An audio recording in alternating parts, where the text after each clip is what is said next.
볼테르, 카사노바, 뉴턴, 발자크, 스피노자, 케인스, 키게로, 이 유명인들의 공통점은 모두 투자가였다는 것입니다. 물론 이 중에는 투자에 성공하여 엄청난 부를 축적한 사람도 있지만 실패하여 경제적인 어려움에 빠진 분들도 있습니다. 자신의 분야에서 정점에 올라섰던 분들조차도 실패와 성공의 극단을 경험했는데 하물며 우리는 어떠하겠습니까? 모든 투자가 성공을 담보하지 않는다는 사실을 명심하고 선택과 판단에 대한 책임을 기꺼이 지겠다는 조금은 결연한 마음을 가졌다면 돈 공부, 투자 공부 시작해도 된다고 봅니다. 많은 책들과 자타칭 전문가들이 돈 벌자고 합니다.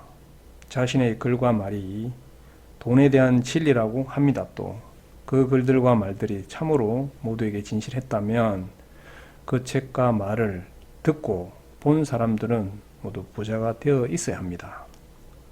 보고 듣고 그 다음 더 하나가 있습니다. 투자를 했어야 하네요.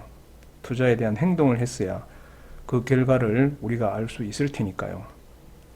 쉽게 말하면 돈과 투자에 대해서 많이 안다고 많이 벌 수 있다는 것은 아니라는 말입니다. 결국은 많이 듣고 배우고 해도 준비된 투자금으로 투자를 하지 않으면 말짱 도루묵이라는 거죠. 그래서 돈과 투자에 대해서 공부를 하면서 동시에 수반되어야 하는 것이 심리적인 내공도 키워가야 한다는 것입니다.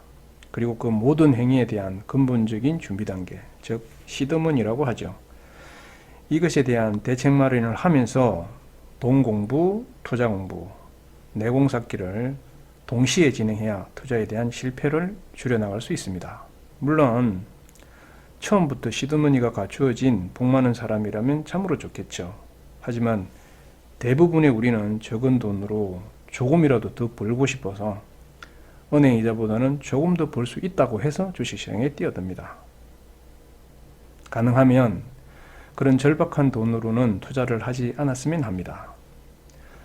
그러한 경우에는 돈도 위험하고 자신도 그 절박함 속에 갇혀버리게 됩니다.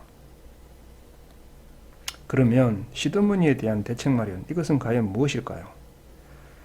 직장과 직업군에서 발생하는 정기적인 수입, 그리고 파트타임으로 여분의 수입을 낼 수 있는 구조를 만들어 가야겠죠. 예를 들면 퇴근을 해서 배달을 한다든지 아니면 토요일, 일요일, 즉 휴일이나 쉬는 시간을 이용해서 특기를 살려서 비즈니스 모델을 만드는 겁니다.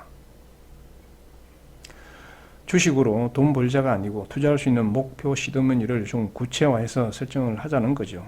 예를 들면 1,000만 원을 벌어서 투자하겠다, 이런 구체화. 금액에 대한 구체화가 이루어졌다면 돈과 투자에 대한 공부도 함께 진행이 되어야 합니다. 그래서 시드머니가 만들어지는 과정 속에 돈과 투자 그리고 심리적 내공도 조금씩 쌓여가겠죠.